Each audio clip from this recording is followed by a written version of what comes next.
دین میں بہت ساری چیزوں کے درجات ہیں، کچھ چیزیں صرف مباح ہیں، کچھ مستحب ہیں، کچھ چیزیں سنت کا درجہ رکھتی ہیں، اور کچھ پر قرآن و سنت سے نص ملی تو وہ فرض اور واجب کے درجے میں چلی گئی،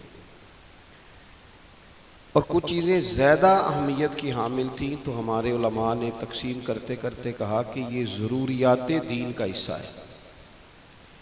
اگر اس مسئلے کو سمجھا نہیں جائے گا تو دین کی جو اساس اور بنیاد ہے وہی سمجھ میں نہیں آئے گی۔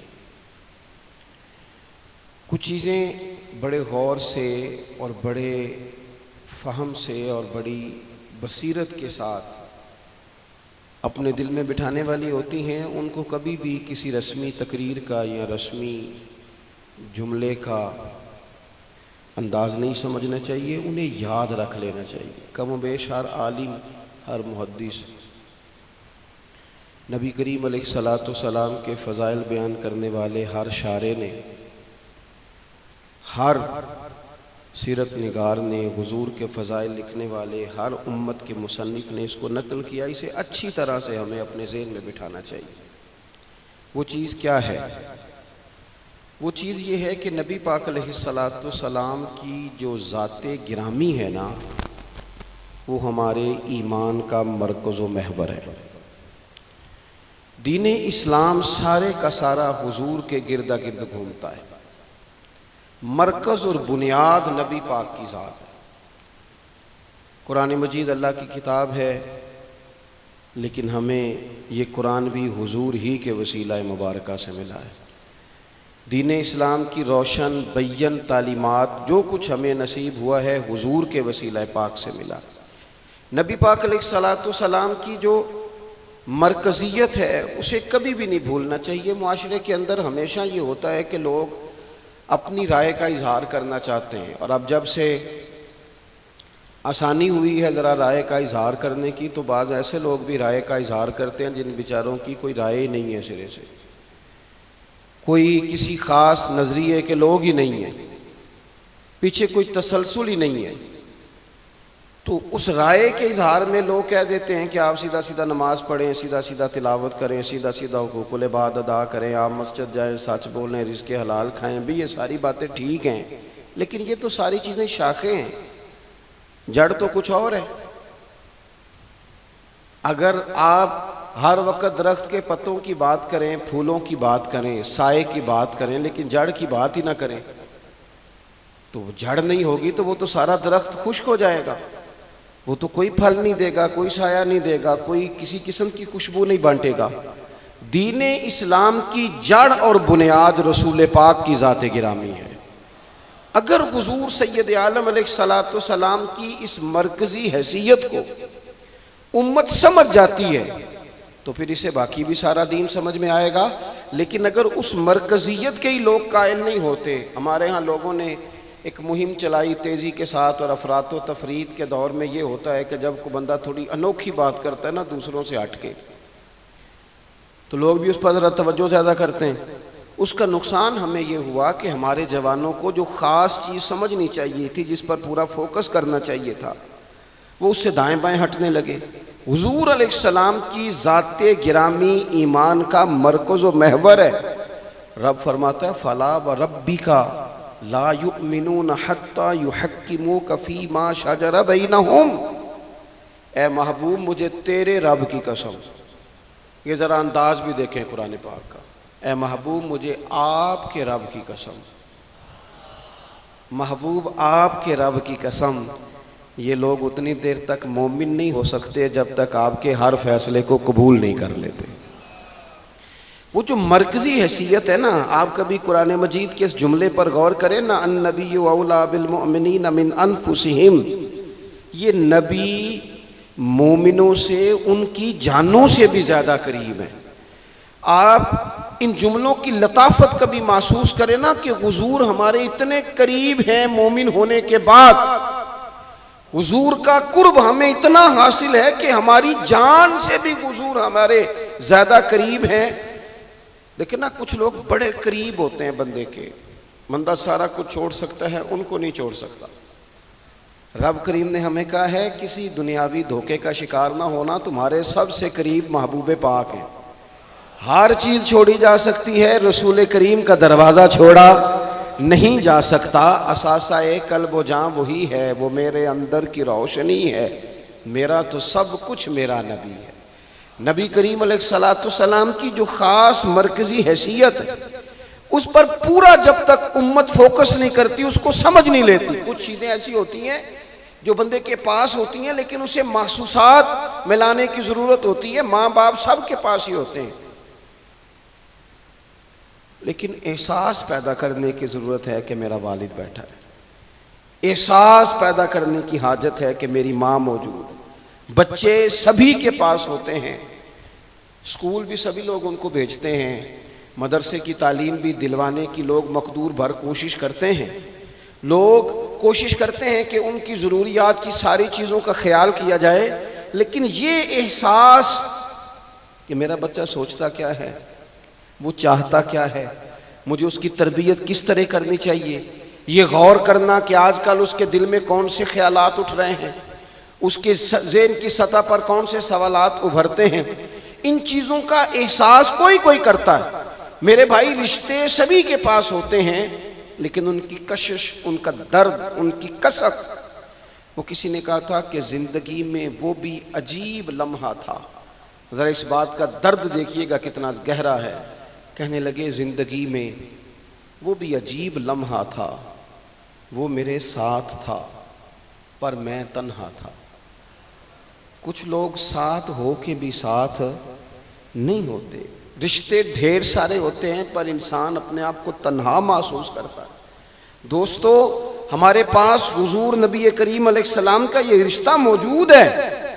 حضور ہماری جانوں سے زیادہ قریب ہیں، لیکن شرط یہ ہے کہ کبھی موبائل بند کر کے تنہائی میں بیٹھ کے خوشبو لگا کے درود پڑھ کے محبوب کی بارگاہ میں نذرانہ بھیج کے تو دیکھو۔ کبھی رسول پاک علیہ الصلوۃ والسلام کے مدینہ شریف کی یاد میں، قرآن پاک کی تلاوت میں، حضور کی سیرت اور سوانے کی لذت میں اپنے آپ کو پوری طرح محو کر کے تو دیکھو۔ کبھی کوئی نعت آنکھیں بند کر کے حضور کے جلووں کی طرف بڑھ کر دیکھو تو صحیح۔ اس رشتے کا جو درد ہے، اس رشتے کا جو حسن ہے، اس کی جو معنویت ہے، اس کو بس محسوس کرنے کی ضرورت ہے۔ وہ کسی نے کہا تھا ہم نے تو دل میں سجا رکھی ہے تصویر یار، بس ذرا گردن جھکائی دیکھ لی۔ اپنے دل کے اندر محبوب کریم علیہ الصلوۃ والسلام کو بٹھا رکھا ہے۔ دیکھو، جن لوگوں میں یہ درد تھا نا، ابو داؤد شریف میں ایک حدیث ہے، بہت سارے لوگ ایسے ہیں جو کہتے ہیں کہ جناب ہم نے نا سارے ظاہری دلائل پر ہی فیصلہ کرنا ہے۔ کچھ فیصلے ضمیر کی آواز پر بھی ہوتے ہیں، کچھ فیصلے دل کی گواہیوں پر بھی ہوتے ہیں، کچھ فیصلے ایسے ہوتے ہیں جو کرنے پر روح بھی مجبور کرتی ہے، کچھ جگہیں ایسی ہوتی ہیں جہاں جسم نہیں جاتا پر عشق بندے کو گھسیٹ کر وہاں لے جاتا ہے۔ حیدر شاہ اس گلی کدے نہ رول دی، پر ہوں تے میں رول دی میں رول گئی ہاں۔ کچھ جگہ پہ انسان کو جانا ہی پڑتا ہے۔ ایک صحابی ہیں حضرت خزیمہ رضی اللہ تعالیٰ، ابو داؤد شریف میں حدیث موجود ہے، نبی پاک علیہ الصلوۃ والسلام نے ایک یہودی سے گھوڑا خرید لیا۔ حضور نے فرمایا آ میرے ساتھ، میں تمہیں پیسے دیتا ہوں۔ اللہ کے محبوب تھوڑا آگے تشریف لے گئے، یہ ذرا تھوڑے فاصلے پہ پیچھے آ رہا تھا۔ راستے میں لوگوں نے اس کو کہا کہ تو نے تو سستا بیچ دیا ہے، گھوڑا تو مہنگا ہے، قیمت زیادہ لگا دی، یہ مکر گیا۔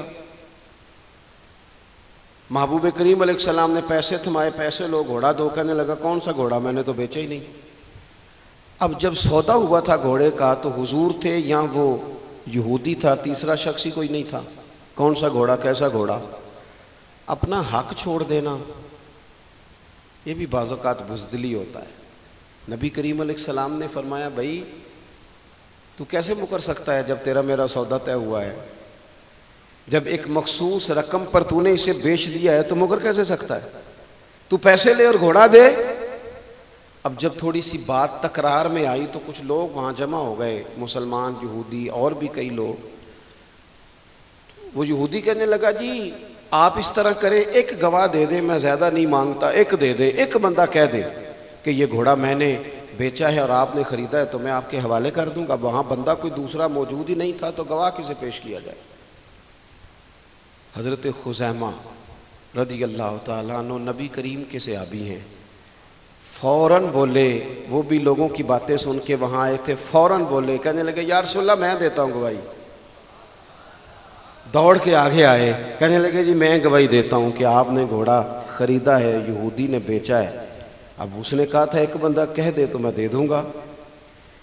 اس کی شرط پوری ہو گئی. حضور نے پیسے اس کے ہاتھ میں دیے، اس نے گھوڑا محبوب کے دستے مبارک میں لگام تھمائی، حضور تشریف لے گئے، غلام کو دیا، گھوڑا گھر چلا گیا. نبی کریم نے حضرت خزیمہ سے کہا خزیمہ ایک بات تو بتا، تو تھا ہی نہیں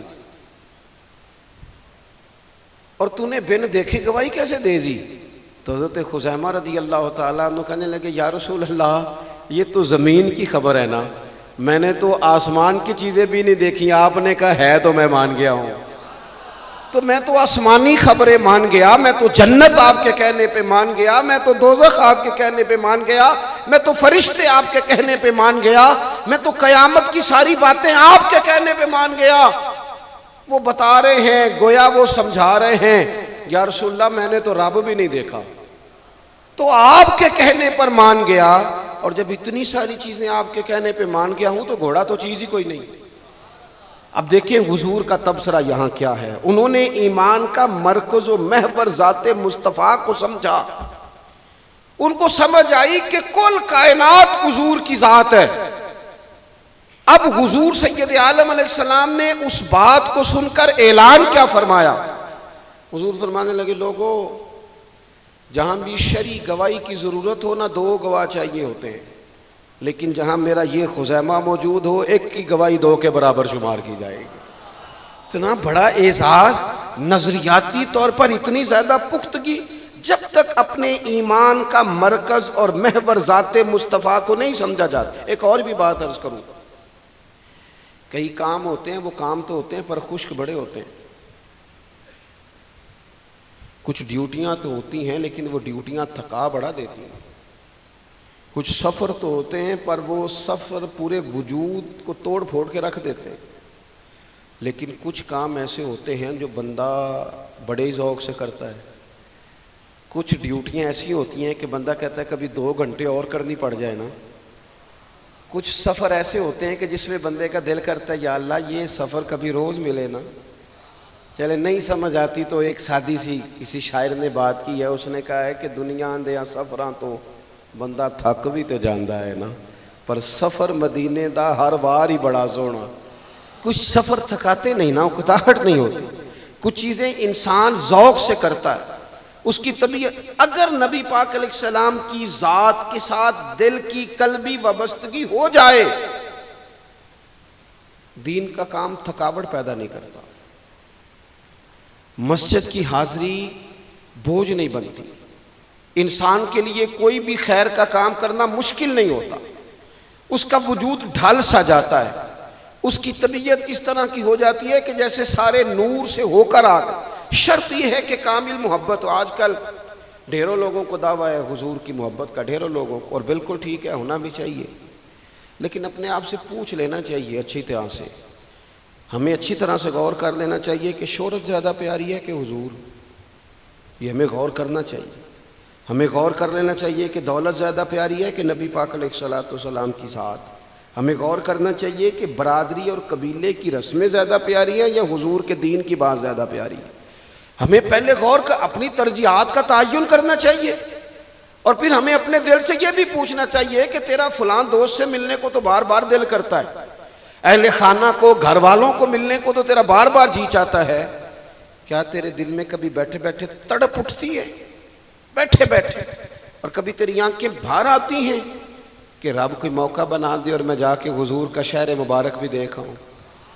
اچانک دل کرتا ہے نا کسی شخص سے بات کرنے کو، تو کیا بالکل بیٹھے بیٹھے کبھی اچانک نعت سننے کو بھی دل کرتا ہے کہ نہیں؟ کبھی اچانک حضور کی سیرت کی طرف بھی توجہ بیٹھے بیٹھے چلی جاتی ہے کہ نہیں؟ دیکھیں کوئی بندہ بھی انکار نہیں کرے گا جب کسی سے کہا جائے گا کہ مجھے حضور علیہ السلام سے بڑی محبت ہے. لیکن آپ کو کس سے محبت ہے، آپ کس سے پیار کرتے ہیں، یہ صرف آپ کو ہی پتا ہوتا ہے. میں کس سے محبت کرتا ہوں، میرے دل میں کس بندے کے لیے کتنی گنجائش ہے، یہ سامنے والا نہیں ماپ سکتا، یہ صرف میں ہی ماپ سکتا ہوں، جو کہ دل جو میرا ہے۔ یہ باطنی کیفیات میری ہیں۔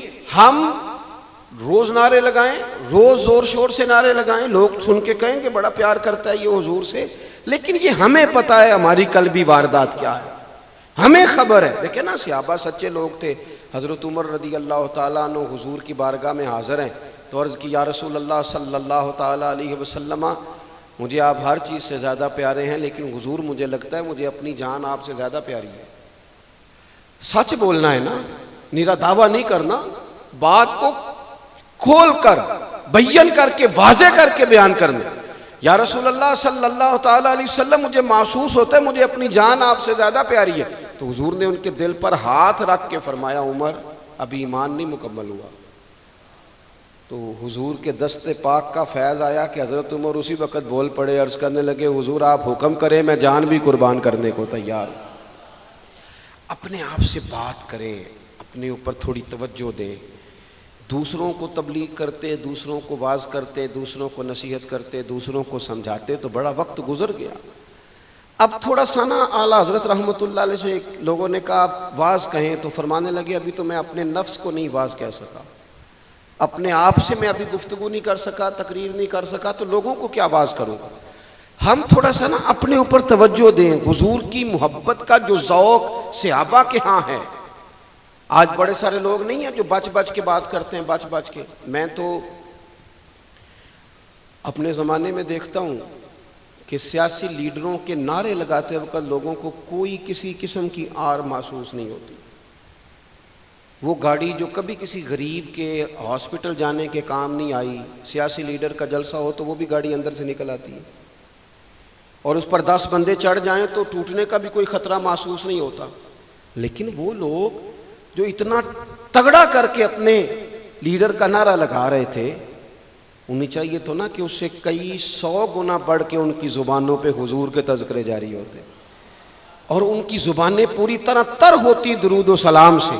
لیکن آپ دیکھ لیں ہم اپنی اپنی فیلڈ میں، اپنے اپنے معاملات میں کتنے زیادہ مضبوط ہیں اور کتنے زیادہ آگے ہیں، لیکن ذات رسالت معاب کے معاملے میں ہمیں وہ جوش، وہ محبت جس کا ہم اظہار کرتے ہیں، ہمیں اسے کیفیات میں لانا چاہیے۔ اور کچھ لوگ ایسے بھی ہیں جو اس معاملے میں بھی بڑے سنجیدہ ہو کے رہنا پسند کرتے ہیں۔ وہ کہتے ہیں نہیں جی نہیں، اب میں جلوس میں جاؤں۔ اور میں حیران ہوتا ہوں، جو قوم روز کوئی نہ کوئی جلوس نکالتی ہے، وہ نبی پاک کا جلوس آتا ہے تو وہ شرعی دلائل پوچھنے شروع کر دیتی ہے کہ بھئی اس پر کوئی دلیل ہے؟ تو میں نے کہا یہ جو روز نکلتے ہیں ان پر دلیلیں ہیں؟ کبھی کسی نے سوال نہیں کیا، کبھی کسی شخص نے کوئی بات نہیں کی، اور یہاں لوگ دلائل کی دنیا میں اتر آتے ہیں۔ وارفتگی، شوق، حضور کی جو مرکزی حیثیت ہے دین میں، نبی پاک کے ساتھ قلبی رشتہ، مضبوط وارفتگی۔ عروہ بن مسعود ثقفی کفر کی طرف سے نہ سفیر بن کے آئے تھے حدیبیہ میں۔ تو جب کوئی بندہ کسی کا سفیر بن کے آتا ہے تو وہ اس کی پوری ترجمانی بھی کرتا ہے، پورے نمائندے بن کے آئے تھے۔ یہاں کچھ وقت انہوں نے حضور کے صحابہ کے ساتھ گزارا اور واپس گئے، تو جا کے کہنے لگے لوگوں میں سفیر آدمی ہوں، میں نے کافی ساری دنیا دیکھی ہے۔ سفیر جو ہوتے ہیں نا مختلف ممالک میں تعینات، وہ مختلف تہذیبوں کو دیکھتے ہیں، مختلف حکومتوں کو دیکھتے ہیں، مختلف نظریات کا مطالعہ کرتے ہیں۔ کہنے لگے میں مختلف قسم کے لوگوں کو دیکھ کے آیا ہوں، کیسر و کسریٰ کے بڑے بڑے دربار میں نے دیکھے، اور عرب کے اندر کچھ ایسے لوگ بھی تھے اس دنیا میں کہ جو اپنے آپ کو سجدہ کرواتے تھے، معاذ اللہ۔ کہا میں نے بڑے بڑے دربار دیکھے ہیں، لیکن میں عجیب رنگ دیکھ کے آیا ہوں رسول پاک کے غلاموں کا حضور کے ساتھ۔ یعنی حضور سجدہ کرنے سے منع کرتے ہیں، لباس سادہ پہنتے ہیں، کوئی بڑا تخت نہیں لگاتے، کوئی بڑا نبی پاک محل نہیں بناتے، حضور زمین پر تشریف فرما ہیں وہیں وضو کرتے ہیں، اور کسی کو حضور رغبت بھی نہیں دیتے یہ کام کرنے کی۔ لیکن باوجود اس کے جو وہاں کیفیت عروہ بن مسعود نے دیکھی وہ صحیح بخاری میں موجود ہے۔ کہنے لگے میں عجیب نظارہ دیکھ کے آیا ہوں کہ حضور بلغم شریف اپنے ناک سے نکالتے ہیں۔ بلغم، بلغم ماں بڑا پیار کرتی ہے نا بچے سے، تو اس کی ناک سے یا گلے سے کبھی بلغم نکل آئے تو اماں نا ایسے ایسے ادھر منہ کر کے پھینکتی ہے، ایسے کر کے پھینکتی ہے، کبھی نکالنی بھی پڑ جائے۔ صحیح کہہ رہا ہوں میں؟ لیکن یہ دیکھیں، اور یہ ان لوگوں کی بات ہے جو عام لوگ نہیں، یہ عروا جمیع صحابہ کی بات کر رہے ہیں۔ اور یہ بندے کون ہیں؟ حضرت ابو بکر صدیق جیسے سمجھدار لوگ، حضرت عمر جیسے لاکھوں مربع میل کی حکومتیں چلانے والے لوگ، حضرت عثمان غنی کی طرح کے لوگ جو جس کاروبار میں بھی ہاتھ ڈالتے ہیں چار چاند لگا دیتے، حضرت مولا علی شیر خدا جیسے علم و حکمت اور دانائی والے لوگ، یہ کیا کرتے ہیں؟ عروہ کہنے لگے کہ نبی پاک کے ناک مبارک سے بلغم نکلتی ہے تو اپنے چہروں پہ مان لیتے ہیں یار، اور یہ صحیح بخاری میں موجود ہے، وہ اپنے جسموں پہ ملتے ہیں۔ اور کہنے لگے جب وہ وضو کرتے ہیں نا حضور، تو وہ جو وضو کا بچا ہوا پانی ہے اس کے لیے ان کے جذبات اس طرح کے ہیں کہ لگتا ہے وہ لڑ پڑیں گے آپس میں، وہ لڑیں گے کہ یہ قطرہ مجھے چاہیے، یہ حضور کے مقدس جسم سے لگا ہوا ہے۔ اور میرے امام کو تو پھر بات کہنی آتی ہے نا، اعلیٰ حضرت فرماتے ہیں جو حضور کے قدموں سے لگ کے دھومن بن جائے نا وہ تو آب حیات ہوتا ہے، وہ پی لینے والے تو مرتے ہی نہیں وہ لوگ تو باطنی طور پر ہمیشہ زندہ رہتے ہیں۔ کہتے ہیں جس کے قدموں کا دھوون ہے آب حیات ہے، وہ جانے مسیحا ہمارا نبی، اور جس کی دو بوند ہیں کوثر و سلسبیل ہے، وہ رحمت کا دریا ہمارا نبی۔ عروہ کہنے لگا وہ تو لڑ پڑیں گے۔ اور تیسرا عروہ کہنے لگا میں نے عجیب منظر وہاں دیکھا ہے کہ حضور کوئی حکم کرتے ہیں تو ہر بندہ پہل کرتا ہے، جلدی کرتا ہے حکم ماننے میں، تیزی دکھاتا ہے۔ اور تیسرا میں نے یہ دیکھا ہے جب حضور گفتگو کرتے ہیں تو ان پر اس طرح کا روب طاری ہوتا ہے کہ وہ تو نظر بھر کے حضور کا چہرہ بھی نہیں دیکھتے۔ کہنے لگا یہ کیفیات میں ان لوگوں کے دیکھ کے آیا ہوں جو اپنے حبیب سے اتنی محبت کرتے ہیں، وہ کبھی بھی حضور کے دین کا جھنڈا نیچے نہیں آنے دیں گے، وہ کبھی بھی کسی کفر کی نفاق کی سازش کو آگے نہیں بڑھنے دیں گے۔ تو کافر تو کل بھی اس بات کا اظہار کر رہا تھا کہ ہمیں جو ڈر لگتا ہے مسلمانوں سے وہ اس بات سے لگتا ہے یہ اپنے نبی کے ساتھ بڑے جڑے ہوئے، ان کا رشتہ حضور کے ساتھ بڑا مضبوط، اور امت سوال جواب کر رہی ہے، امت ترازو لے کے بیٹھی ہے کہ اتنا علم تھا معاذ اللہ اور اتنا نہیں تھا، یہ کر سکتے تھے اور یہ نہیں کر سکتے، ان کو یہ کہنا چاہیے اور یہ نہیں کہنا چاہیے۔ بھئی یہ تو ہمارے بزرگ پرانا فیصلہ کر گئے، وہ کہتے ہیں بعد از خدا بزرگ توئی قصہ مختصر، اور حضور رب کے بعد سب سے بڑے ہیں، یہی مختصر قصہ ہے۔ تو حضور سید عالم کے ساتھ جو قلبی وابستگی ہے، نبی کریم علیہ السلام نا مدینہ شریف میں جب ہجرت کر کے تشریف لے گئے تھے تو حضرت ابو ایوب انصاری رضی اللہ تعالیٰ عنہ کے گھر میں حضور نے قیام فرمایا تھا۔ ہمارے پاس بہت ساری چیزیں ایسی ہوتی ہیں جن کی طلب بڑی ہوتی ہے لیکن جب وہ حاصل ہو جاتی ہیں پھر ان کی طلب نہیں رہتی۔ ایک چیز آپ کے پاس ہمیشہ رہنے لگ جاتی ہے پھر اس کے ادب اداب زیادہ نہیں رہتے، یہ ایک مزاج ہے۔ عام آدمی، چلے میں اپنی بات بتاتا ہوں آپ کو، عام آدمی جو ہوتا ہے نا وہ قرآن شریف کے غلاف کو بھی چومتا ہے، پھر قرآن پاک کو بھی چومتا ہے، پھر وہ بڑے احترام سے کھول کے رکھتا ہے، لیکن ہمارے مدارس میں جو حافظ ہوتے ہیں وہ نہیں زیادہ چومتے، ان کے پاس رہتا ہے نا ہر وقت، وہ لا کے رکھتے، ادب کرتے ہیں، کوئی بے ادبی نہیں کرتے، اللہ معاف کرے، لیکن جس طرح سے عام آدمی اس کو بار بار چومتا ہے یا ذوق کا اظہار کرتا ہے، دیکھیں حافظ بیچ بیچ میں سے ناراض ہونے لگ گیا مجھ سے، آپ ناراض نہ ہوں لیکن چلو بات کر تو لینے دو نا، جو ٹھیک ہے وہ کر تو لینے دو۔ یہ ہوتا ہے بعض اوقات جو چیز بالکل قریب آ جاتی ہے نا، یعنی ایک چیز آپ کا مقصود ہے اور اگر وہ مقصود مل گیا تو وہ جو درویش نے کہا تھا نا کہ یہی بہتر ہے کہ پردوں میں وہ پردہ پوش رہے، اس کی بھی بڑی حکمتیں ہوتی ہیں، اس لیے کہ جو تڑپ، ملنے کی تڑپ کی جو لذت ہے وہ کئی دفعہ وصال کی لذت نہیں ہوتی، تو یہی بہتر ہے کہ پردوں میں وہ پردہ پوش رہے، اور وہ اگر پردے ہٹا دے تو پھر کسے ہوش رہے۔ جب آپ کو وہ چیز میسر آ جاتی ہے تو پھر اس کی قدر، اسی لیے حضرت عمر فاروق رضی اللہ تعالیٰ عنہ کا یہ طریقہ تھا کہ جب لوگ حج کر لیتے تھے نا تو فرماتے تھے حج ہو گیا اب اپنے اپنے گھر جاؤ، زیادہ دیر نہ رہو حرم شریف میں، زیادہ دیر رہو گے تو قدر نہیں کرو، اب جاؤ۔ بڑی دلچسپ ہوتی ہیں بے ترتیب ملاقاتیں. کبھی کبھی ملنے میں ذوق زیادہ ہوتا ہے، لطف زیادہ ہوتا ہے، طمانینت زیادہ ہوتی ہے. حضرت ابو ایوب انصاری کہتے ہیں مجھے مقصود مل گیا، کرم ہو گیا، میں منتظر تھی، میری روح میری نظر کے حضور میرے گھر تشریف لائیں، حضور آ گئے، کرم ہو گیا، رحمت ہو گئی. اب ایسا نہیں ہے کہ ان لوگوں کو مقصود مل گیا ہے تو بس بات ختم ہو گئی. اب وہ سمجھ گئے ہیں کہ میرے تو گھر آ گئے تو میرے لیے تو ساری بات ہی کھل گئی ہے. ان کی ادبی معرفت کا یہ عالم تھا اور نبی پاک کے ساتھ ان کی وابستگی کا یہ حال تھا کہ کہتے ہیں میں نے نا میرے گھر کی 2 منزلیں تھیں، میں نے نچلی والی منزل حضور کے لیے چھوڑ دی تاکہ نبی کریم صلی اللہ تعالی علیہ وسلم کے زیارت کے لیے لوگوں نے آنے جانا ہے تو لوگوں کے لیے آسانی رہے. فرماتے ہیں نیچے حضور آرام فرما ہیں اور میں اوپر والی منزل پہ تھا، جا کے چارپائی پہ لیٹ گیا. یہ مسلم شریف میں آپ کو ملے گا، اس کی اصل ملے گی آپ کو. فرماتے ہیں میں آرام سے جا کے چھت پہ لیٹ گیا، رات کا تھوڑا سا پہر گزرا تو میرے دل میں خیال آیا وہ ایوب تو اوپر ہے اور حضور نیچے ہے، پائے نظر ہوش میں آ، یہ کوہ نبی ہے، آنکھوں سے بھی چلنا یہاں بے ادبی ہے. اور امام فرماتے ہیں حرم کی زمین اور قدم رکھ کے چلنا، ارے سر کا موقع ہے او جانے والے.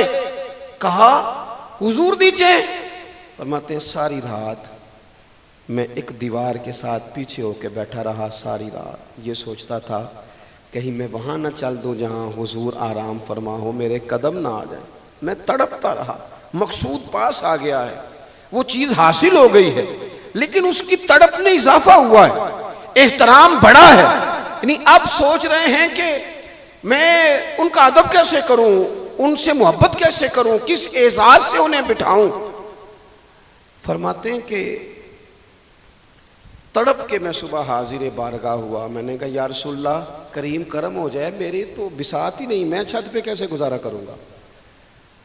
تو حضور فرمانے لگے میرے پاس تو لوگوں نے آنے جانا ہے، میں تو نیچے ذرا آسانی محسوس کرتا ہوں، یہی ٹھیک. یا رسول اللہ آپ کی بات ٹھیک ہے، پر کریم اگر کرم ہو جائے نا تو مہربانی ہوگی. اللہ کے رسول نے جب نظر مبارک اٹھا کے حضرت ابو ایوب انصاری کا چہرہ دیکھا نا، خیال آیا مسلمان نیک و بد پہچان جاتے ہیں اور محمد تو آدمی کے دل کی باتیں جان جاتے ہیں صلی اللہ تعالی علیہ وسلم. حضور نے جب نظر فرمائی اور ان کی آنکھوں میں چمکتے ہوئے آنسو دیکھے تو حضور فرمانے لگے میں سمجھ گیا ہوں تو نہ اوپر رہ پائے گا نہ سو پائے گا، تو بچے لے کے نیچے آ جا، میں ہی اوپر چلا جاتا ہوں. صحابہ کی وہ جو خاص قلبی کیفیات ہے رسول پاک کے ساتھ. میرے سنگیوں دیکھو میلاد شریف کا جو جھنڈا ہے وہ بھی میلاد شریف کا ہی ہے، وہ میلاد کا جھنڈا. ایسا نہ ہو کہ میلاد کا جھنڈا کسی گلی میں پڑا ہوا نظر آئے، میلاد پہ چھپنے والا اشتہار پوسٹر کسی جگہ گرا ہوا نظر آئے. یہ جو لنگر شریف ہے نا تبرک کے چاول، یہ حضور کے میلاد سے وابستہ ہیں، یہ گلیوں میں بکھرے ہوئے نظر نہ آئے. اس طرح کی کیفیات نہ ہو کہ محسوس ہو کہ جناب یہ تو احترام والے لوگ ہیں، یہ لوگ تو حضور کی محبت کی بات کرتے ہیں. محبوب کی نسبتوں کا احترام بھی محبت ہی کا ایک پہلو ہوتا ہے، خاص بارفتگی نبی پاک کی ذات کے ساتھ خاص. اور پھر ان لوگوں نے نا ان چیزوں کو بھی چھیڑا جن کی شریعت میں گنجائش تھی. شریعت کے 2 حکم ہیں، ایک عزیمت ہے ایک رخصت ہے. ایک یہ ہے کہ اگر حالات بڑے سخت ہیں بڑے گڑبڑ ہیں تو آپ تھوڑی دیر کے لیے سائڈ پہ ہو جائیں، رخصت ہے اجازت ہے.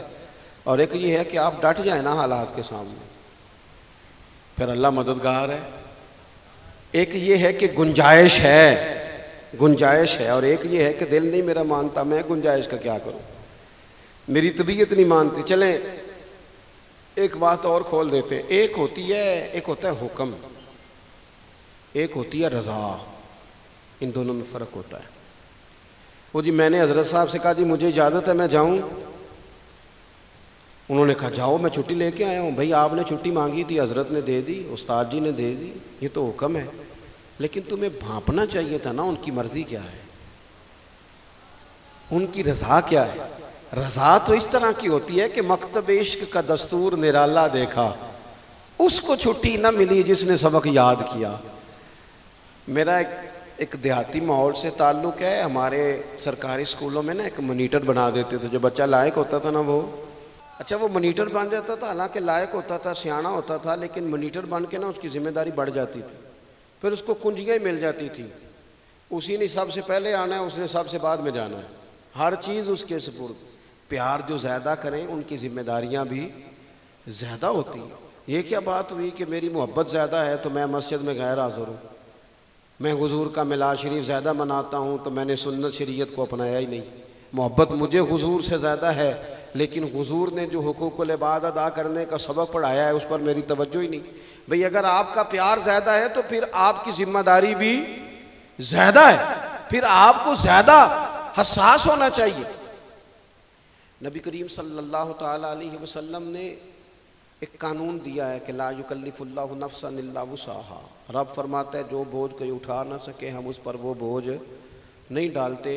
اللہ کے راستے میں آپ نے خرچ کرنا ہے تو اگر آپ کی جیب اجازت دیتی ہے تو خرچ کریں، نہیں دیتی تو نہ کریں۔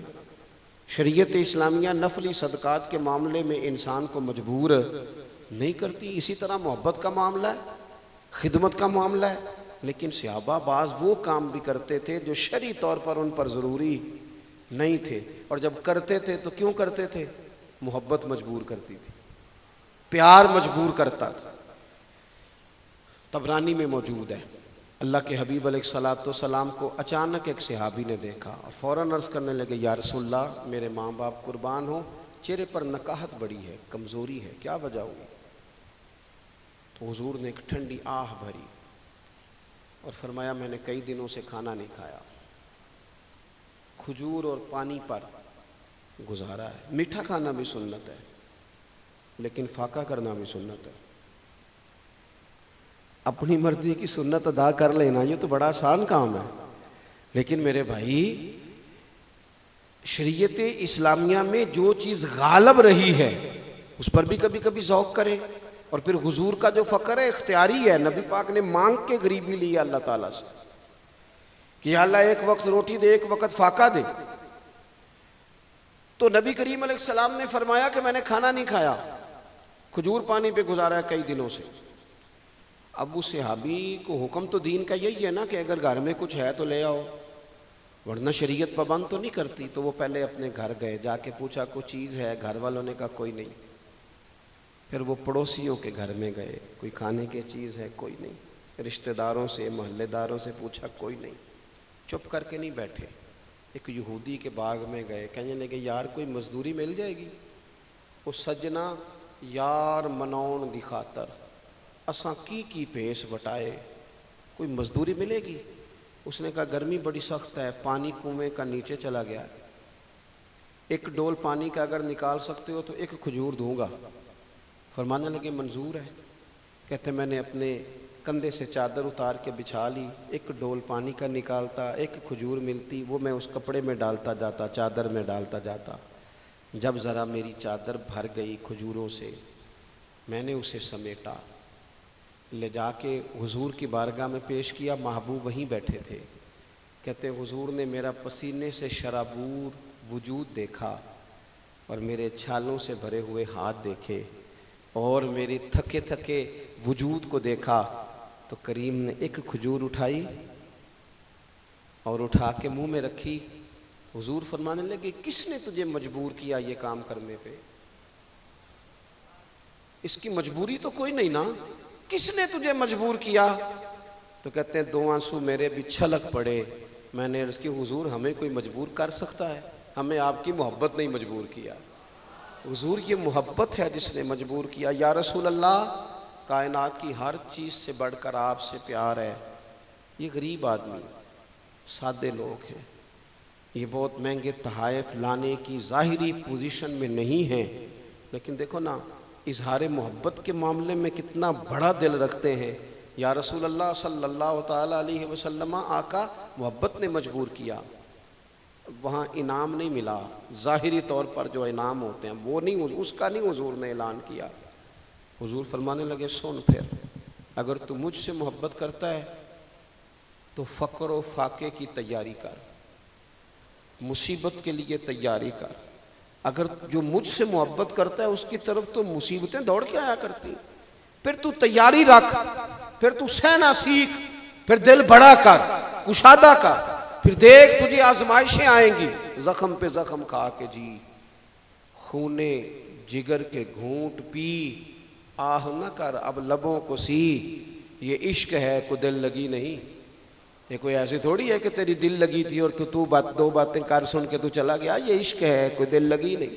تو حضور کو جس انداز میں صحابہ نے چاہا, جس طرح انہوں نے نبی پاک سے محبت کی, اپنی ساری توجہات کا مرکز ذات رسالت کو بنایا, حضور کی رضا کو ہر معاملے میں مقدم جانا. ہماری ذمہ داریاں ہیں کہ ہم بھی اپنے محبوب کے لیے اپنے جذبات کو کشادہ کریں, اپنے دل میں وہ ساری باتیں پیدا کریں جس کی بنیاد پر ہمارا بھی ایمانی رشتہ نبی کریم سے مضبوط ہو سکے. بات ختم کرنے لگا ہوں. دیکھو, جس کو حضور سے پیار ہوگا نا, اسے نبی پاک کے صحابہ سے بھی پیار ہوگا, اور جسے حضور سے محبت ہے اسے اولاد رسول سے بھی محبت ہے, اور جسے حضور سے محبت ہے اسے امت رسول سے بھی محبت ہے.